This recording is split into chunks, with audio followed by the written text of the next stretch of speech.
modernist theatre in India, instantiating it in some ways. Um, you've written about some of this. Tell our audiences more if you. Or is it not just a matter of India?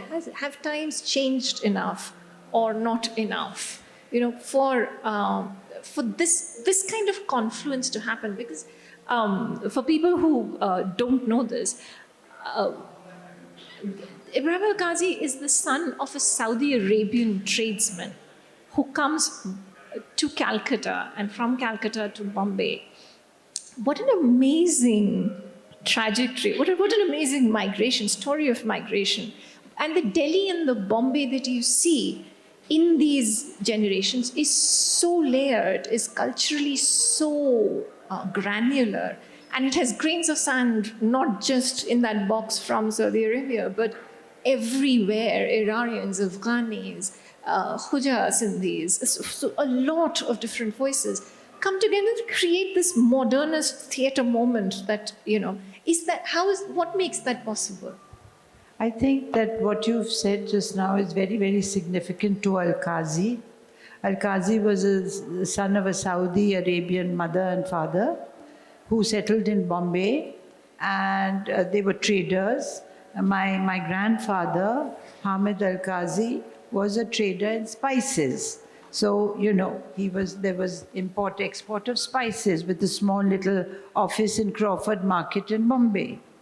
And now, two of his children, besides my father, his sister as well, they both branch out from trader families to being very interested in the arts.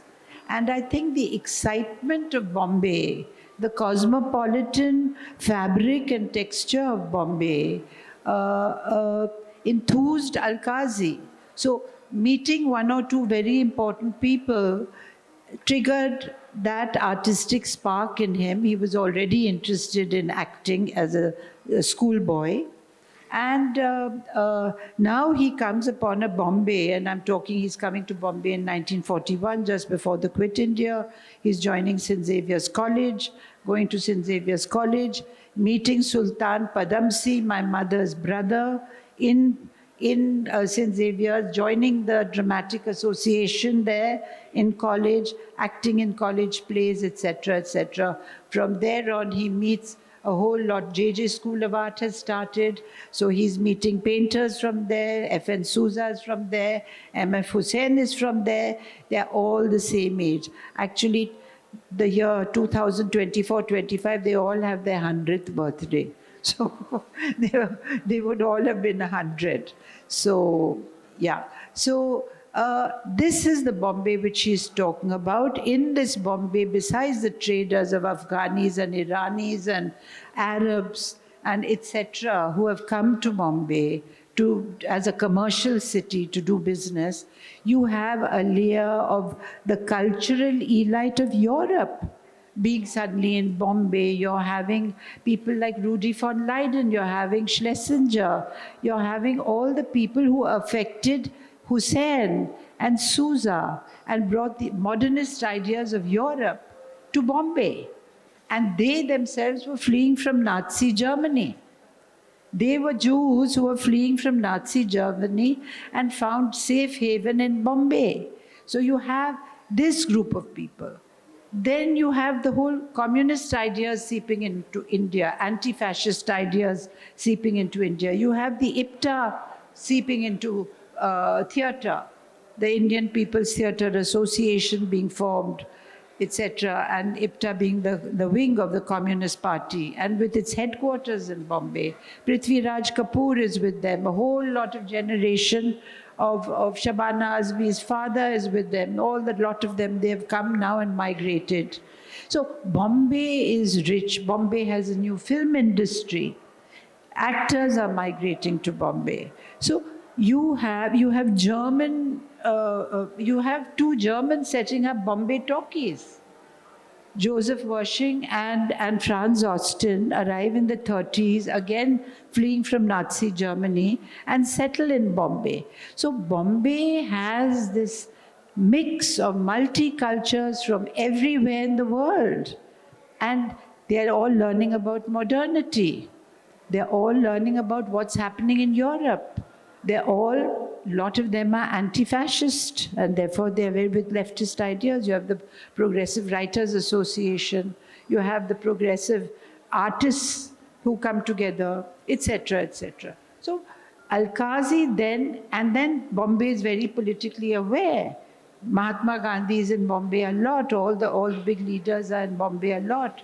This child is going, young man is going, and he's being, affected by all this. And the war is going on. We always forget that World War II is happening at that time, from 39 to 46. So Al-Qazi is in the middle of a throbbing, cosmopolitan, bustling city, a very rich city. Bombay has money, and there's new architecture, there's Art Deco buildings coming up, other French ideas.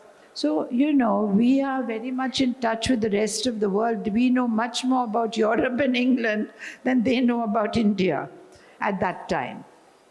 So, it is this which sets a spark in Al-Qazi, and he wants to bring modernism to India. Modernism as a post-colonial phenomenon. Modernism is as a way of fighting back against political forces, against social forces. So all these ideas creep into him. Okay. I'm going to pivot this conversation now towards Delhi. Yes. And with the establishment of the National School of Drama, Al-Qazi also has, it's a different city, it's a different encounter with the nation state, it's a different encounter with the political face of the nation state, as well as the cultural face of the nation state. Tell our audiences a little bit about what that experience for the next, the 30 years. In Bombay, you see, the experience of Al-Qazi was working in English. He was working in English, the theatre group which he aligned himself to, a small theatre company, amateur theatre company run by Sultan Padamsee, was a small theatre group working in English. Al-Qazi was very busy bringing modern plays from Europe to first-time Bombay audiences. They had never seen Ibsen, they had never seen Chekhov, they had never seen Strindberg. These plays had never been read, forget about being performed. And they were very controversial plays, and Al-Qazi was all for women, all for the freedom of woman, right back, I'm talking in the 30s. So the kind of plays which he did were a lot women-oriented, about women feeling impinged upon and restricted in society in many, many ways.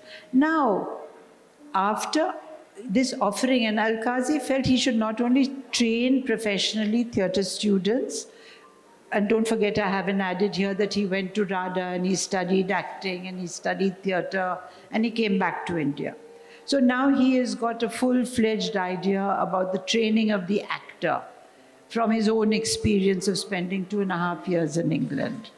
And he culls out a course in theatre acting. I'm just leading up to NSD.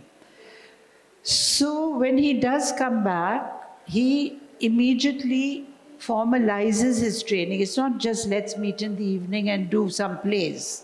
It's let's meet in the evening and have classes in theatre, both theory and practice. So we will do yoga, we will do mask making, we will do voice training. So all the actors in the theatre group are put through actual training programs by Al-Qazi. And side by side, Al-Qazi wants the audience to be trained. The audience has to be trained in modernity. Audience has to learn to appreciate this new kind of experimental theatre. At that time, his theatre was regarded as very experimental.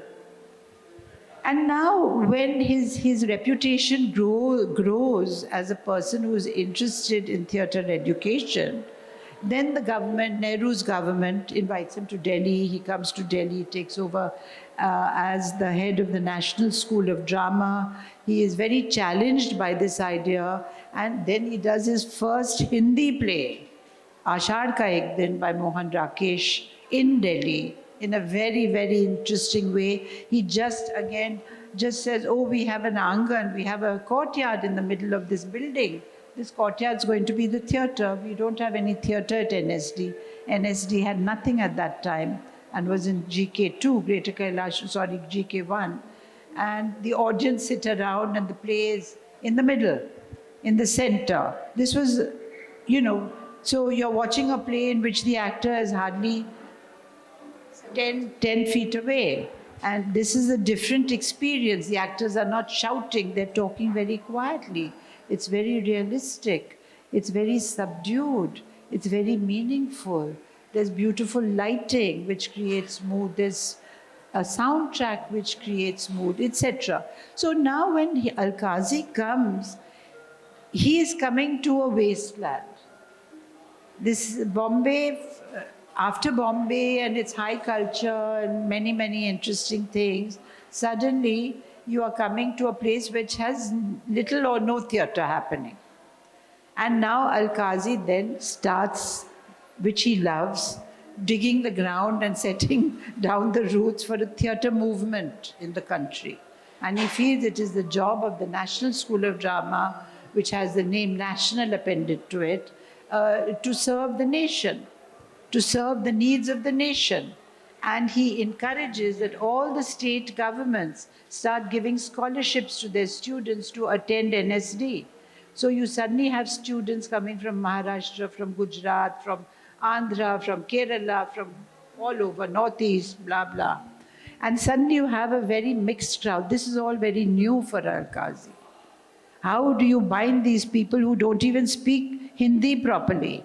And you're going to do plays in Hindi.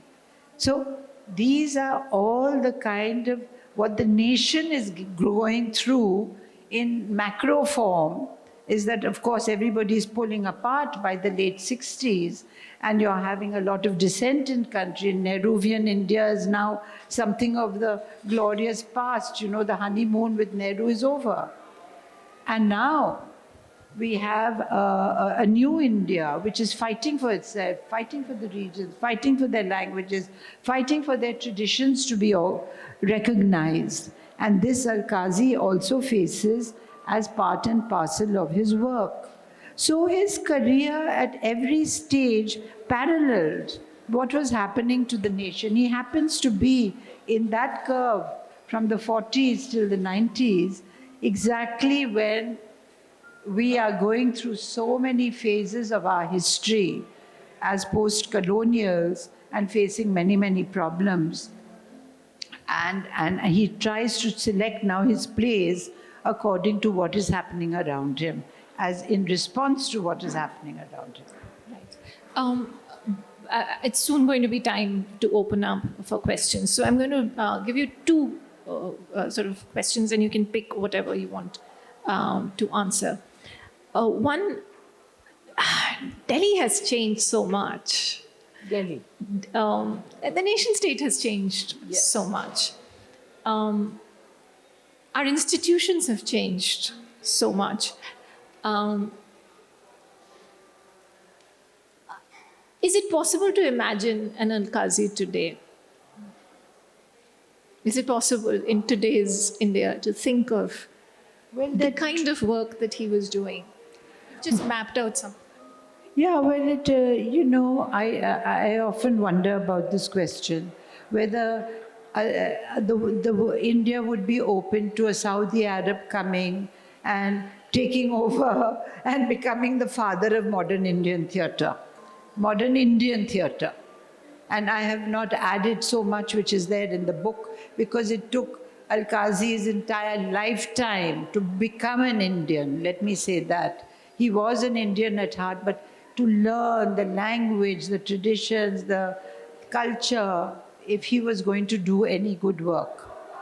So it's a very relevant question. I often think that maybe we are not as open today as we were in the 1950s and 60s to embrace cultures from across the world.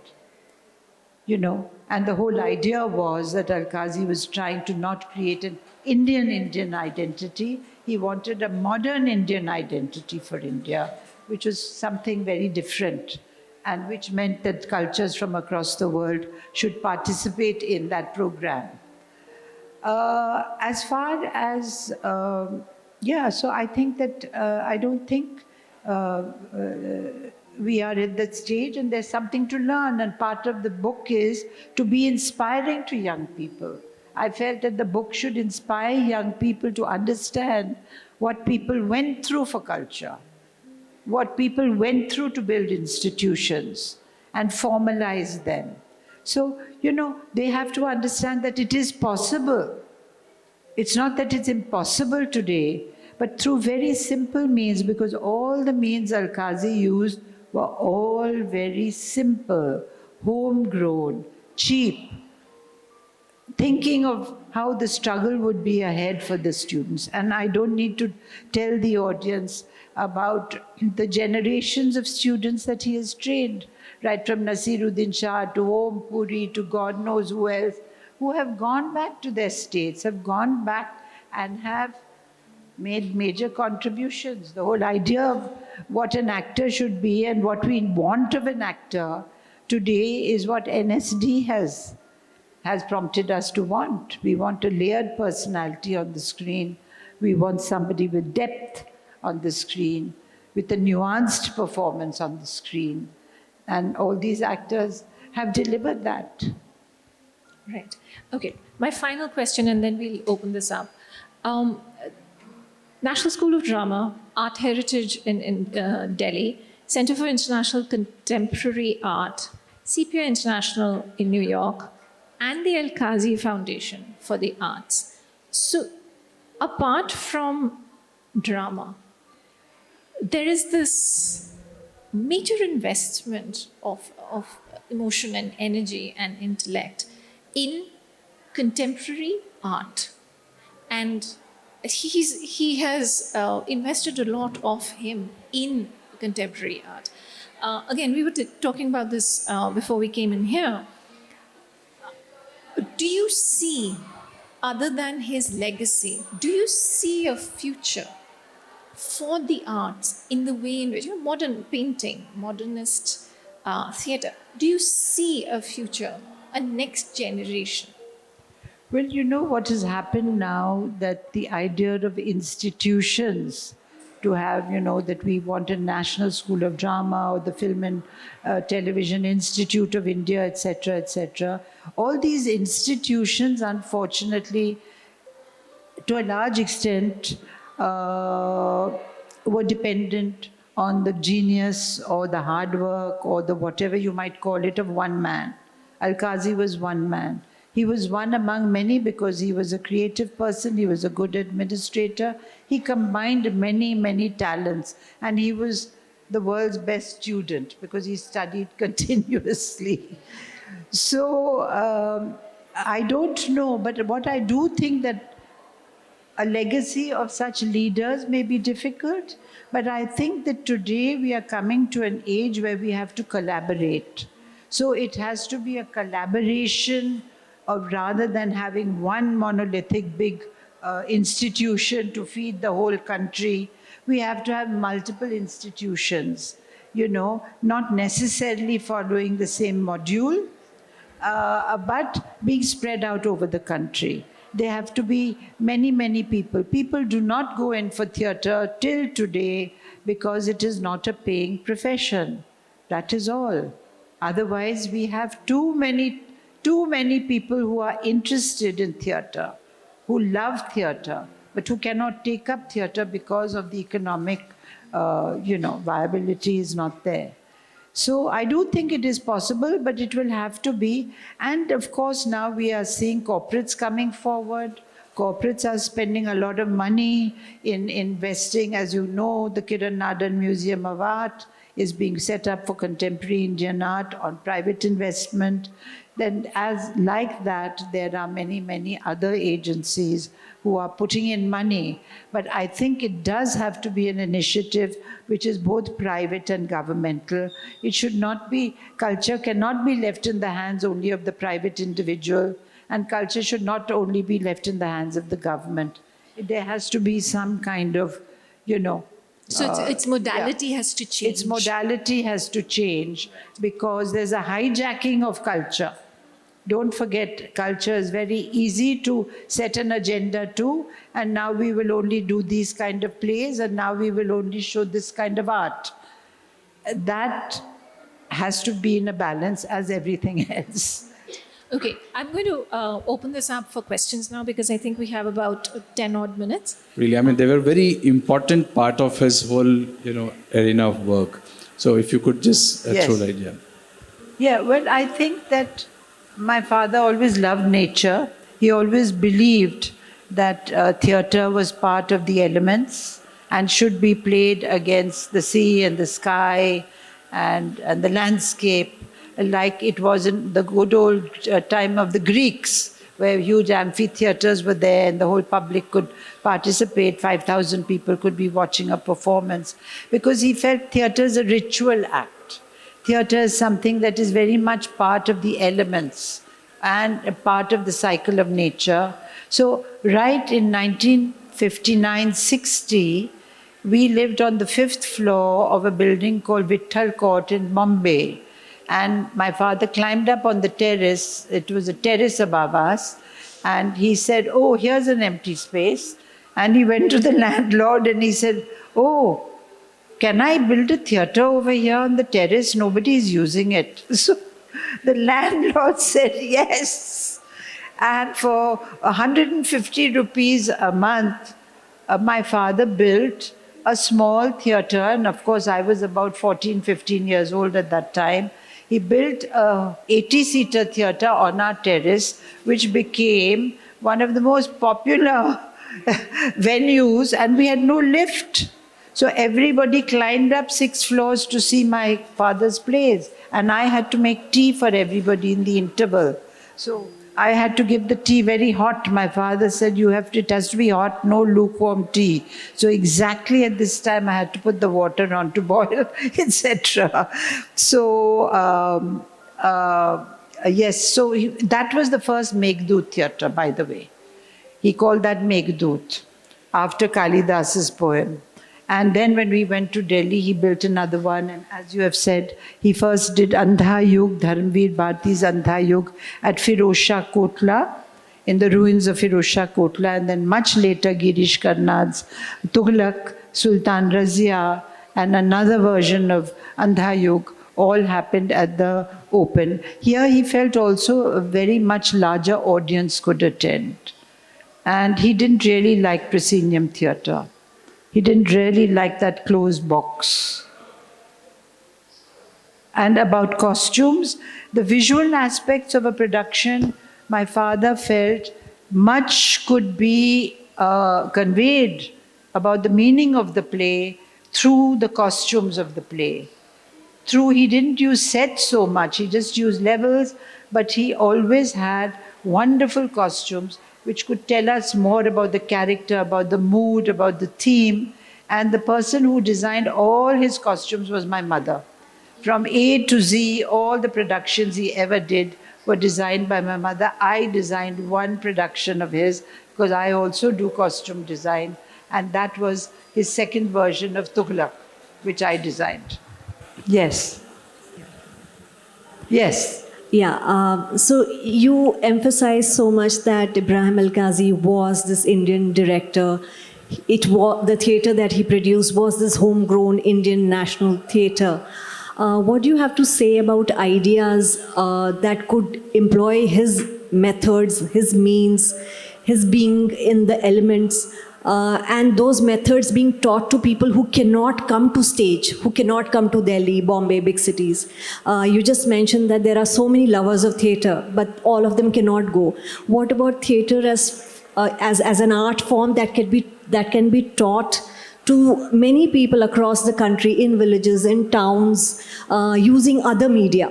Yeah. Beauty of theatre, that it conveys to an audience directly. I think that the whole idea of Al-Qazi Sahab was to train these people from across the country, and that they would go back to their home states and they will train further. So this has happened all over the place. All Al-Qazi students, besides actors, who are directors mainly, like Ratan Thiam has gone to the Northeast, Kanhaiya Lal's son has gone back to the Northeast, B.V. Karanth was from Karnataka, etc., etc. They all went back to their home states, formed their own theatre companies, often with the help of National School of Drama, with the help of funding also from the center or state government funding, and setting up groups all over the place. Kerala is full of ex-NSD students who are working in the theatre. So that kind of, you can say that Alkazi set a trend and was futuristic because he was not only thinking of his generation, he was always thinking of the next generation and how this could go on and become a tradition, because we had to have a very basic tradition. So, I mean, besides that, as you know, NGOs receive money. They use a lot of theatre methodology in talking about relevant things. What's called as a very frank talk. Thank you. And it really puts in an emotional touch in some aspects. Yes. My question is basically, in those days, 1930s, 40s, there was an atmosphere of being very traditional, and some sort of acceptance was a little bit, difficult. So in that context, your father, in his initial days of him becoming, professional in life further down, was he having any issues of acceptance? I mean, he was very insistent that women should act. And so, he took a lot of trouble that women should be incorporated, because people never wanted their daughters to be in the theatre or to get onto the stage. So that, and right till the, I'm saying 60s, 70s, people did not want their daughters to come and join National School of Drama. So always we had less women and more men in the students. So the people, to break that kind of tradition, but Alkazi himself faced a lot of opposition, because not so much because of tradition, because Alkazi was offering a kind of a new kind of modernism for India. And if you see some of the visitors' notes in some of the, Mr. Alkazi used to always keep a book for visitors' notes in exhibitions, which we still do till today, where they said, horrible exhibition, this is modern art, we don't understand, it's too abstract, etc. So he was always criticized for those reasons, and he was highly criticized for wanting to be extremely professional. So he was a person who had very high benchmark of what was okay and what he wanted to accept. And so he was more criticized for that. People thought that Alkazi is too strict and he's too much of a dictator and he wants only his own ideas. But you have to make a selection. He felt that people don't, and that is why he left NSD. He was criticized in NSD. After 16 years of working in NSD, he did not leave NSD as a hero. This is also something which we have to understand, that there are failures in people's life. People are not accepted. And his ideas by the government of India at that time were not accepted. They felt that he was having too many modern ideas, too many Western ideas. And they wanted a different kind of Indian tradition to be supported. And he thought of a universal tradition as something what we need for today's age. So please read my book. It's quite frank about these matters. Please do read the book. It's a wonderful read. There's another question here. My question is very simple, straight, and I think it might have come to you very often. But as a young aspiring director, and I don't like this term very much, but it's relevant here. So as a young female director, how open do you think the landscape of theatre is today? Of course, your father had an incredible vision for this, but what is it like today? Really open. On the one hand, I don't think that, at least I'm talking of metros, I see more plays now by young women or solo performances meant they have directed themselves in plays because they haven't found people to direct them in what they want to say. And so I think it is an incredibly open landscape, but it depends, I guess, on where you are in India. One cannot make generalizations, you know. There are still many, many, many pockets of India where lot is not accepted. And when women speak frankly and freely, it is not accepted. So I cannot speak on behalf of all those, but what we see in Bombay, Delhi, Calcutta, and I don't know about really Hyderabad, but it is quite open at the moment. We're just at the right time, and we need to close this session. Thank you so much for a wonderful book. What a lovely read, and it's such a pleasure to talk to you. Thank you so much.